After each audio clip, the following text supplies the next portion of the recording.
వందే మాత్రం. నేను మీ journalist Navatha. Welcome to our political.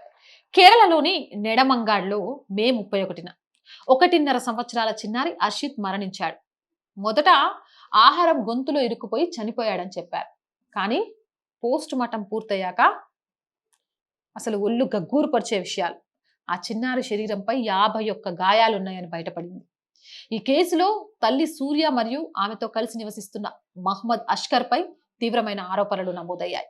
అక్కడి నుంచి ఈ కథ ఒక హత్య కేసు నుంచి ఒక సమాజం ఎలా విఫలమైందో చెప్పే కథగా మారింది.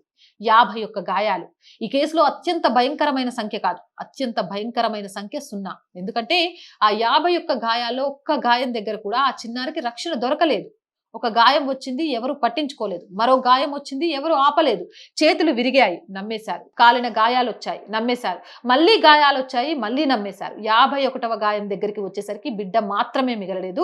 51 గాయాలంటే 51 అవకాశాలు. ఎవరో ఒకరు గమనించడానికి, ఎవరో ఒకరు ప్రశ్న అడగడానికి, ఎవరో ఒకరు జోక్యం చేసుకోవడానికి 51 సార్లు ప్రమాదం తలుపు తట్టింది. చివరికి ఒక చిన్నారి ఓడిపోయింది.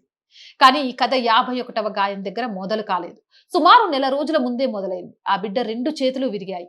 అది చూసి భయపడిన వాళ్ళు ఉన్నారు. అది ప్రమాదం కాదని అనుమానించిన వాళ్ళు ఉన్నారు. అది ఆపడానికి ప్రయత్నించిన వాళ్ళు కూడా ఉన్నారు. ఆ బిడ్డ అమ్మమ్మ పోలీస్ స్టేషన్ మెట్లెక్కింది. కానీ ఆ రోజు ఆ చిన్నారికి రక్షణ దొరకలేదు. 30 రోజుల తర్వాత పోస్ట్ మార్టం రిపోర్ట్ వచ్చింది. ఈ కేసులో అత్యంత భయంకరమైన విషయం హత్య ఆరోపణ మాత్రమే కాదు, ఈ కథ వెనుక కనిపిస్తున్న ప్యాటర్న్. ఎందుకంటే ఈ గాయాలు ఒక్క రోజులో వచ్చినట్లు కనిపించడం లేదు. ఒక్కసారిగా వచ్చిన కోపం కథ చెప్పడం లేదు. అవి చాలా రోజులుగా కొనసాగుతున్న బాధ కథ చెబుతున్నాయి. పోస్ట్ మార్టం కూడా ఒక విషయం స్పష్టంగా చెప్పింది. ఇది ఒక రోజు జరిగిన ఘటనలా కనిపించడం లేదు. శరీరంపై కనిపించిన గాయాలు చాలా రోజులుగా ఏదో తప్పు జరుగుతుందని సూచిస్తున్నాయి. ప్రతి గాయం ఒక హెచ్చరిక, ప్రతి మచ్చ ఒక ప్రశ్న, ప్రతి విరిగిన ఎముక ఎక్కడో ఒక చోట ఎవరో ఫెయిల్ అయ్యారు అని చెప్పే సాక్ష్యం. రాక్షసులు ఒక్క రోజులో తయారవ్వరు. ప్రతి రాక్షసుడి జీవితంలో మొదట హెచ్చరిక ఉంటుంది, మొదటి బాధితుడు ఉంటాడు, మొదటి ఫిర్యాదు ఉంటుంది, మొదటిసారి చూసి చూడనట్లు వదిలేసిన వాళ్ళు ఉంటారు. అక్కడే కథ మొదలవుతుంది. చివరి పేజీ వరకు కాదు, చివరి పేజీ దగ్గరకు వచ్చేసరికి మాత్రమే అందరూ షాక్ అవుతారు. ఇంకా భయంకరమైన విషయం ఏంటో చెప్పనా? ఇది కేవలం ఒక రాక్షసుడి కథ మాత్రమే కాదు. సూర్య అనే ఒక కన్న తల్లి మహ్మద్ అష్కర్ అనే వ్యక్తిని నమ్మి తన మొదటి భర్తను వీడి అతని చేతుల్లో పెట్టిన కథ. 1.5 సంవత్సరాల ఆ పసిగుడ్డును ఏ రక్షణ లేని ఇంట్లో నెల రోజులుగా నరకయాత పెట్టిన కథ. అనుమానాలు వచ్చాయి, హెచ్చరికలు వచ్చాయి, ఫిర్యాదులు కూడా వెళ్ళాయి. కానీ ఏదో ఒక చోట ఆ చిన్నారి కంటే పెద్దల మాటలనే ఎక్కువగా నమ్మారు. చివరికి 1.5 ఏళ్ల బిడ్డ దారి దాటేంత వరకు ఒక ప్రశ్న మాత్రం మిగిలిపోతుంది.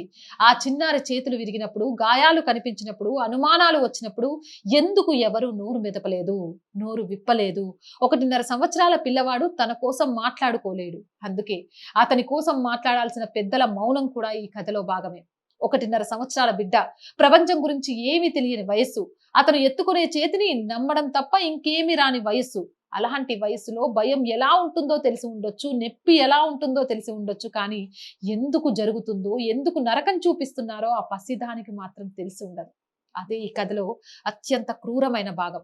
ఈ పోస్ట్ మార్టం రిపోర్ట్ ఒక చిన్నారి శరీరంపై చేసిన పరీక్ష కాదు, ఒక సమాజం విఫలమైన చోట్ల జాబితా. ఒక కుటుంబం విఫలమైంది, కొన్ని సంబంధాలు విఫలమయ్యాయి, కొన్ని హెచ్చరికలు విఫలమయ్యాయి. సహాయం కోసం వెళ్ళిన చేతులు ఉన్నాయి, అనుమానాలు వ్యక్తం చేసిన వాళ్ళు ఉన్నారు, ఫిర్యాదులు చేసిన వాళ్ళు కూడా ఉన్నారు. కానీ ఏదో ఒక చోట ఆ గొలుసు తెగిపోయింది. చివరికి ఒక చిన్నారి చనిపోయింది. ఈ కేసులో అత్యంత భయంకరమైన విషయం హింస మాత్రమే కాదు, మౌనం. ఎందుకంటే హింస చేసేవాళ్ళు కొద్దిమంది, మౌనంగా చూసేవాళ్ళు ఎక్కువ మంది. కొన్ని నేరాలు కత్తులతో జరుగుతాయి, కొన్ని ఎవరు ఏమీ చేయలేకపోవడం వల్ల జరుగుతాయి.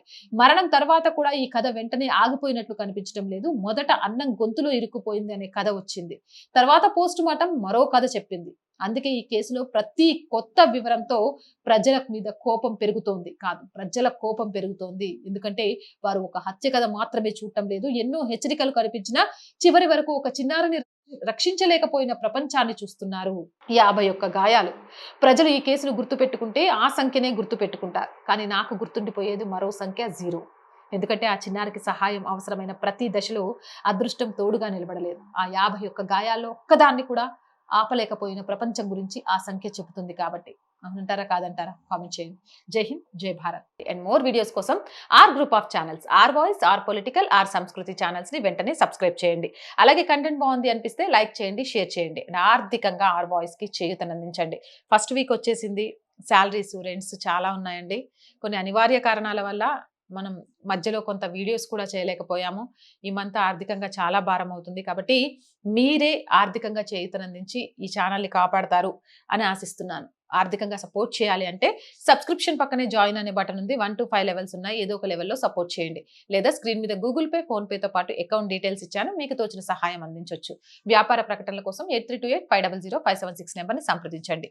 జై హింద్, జై భారత్.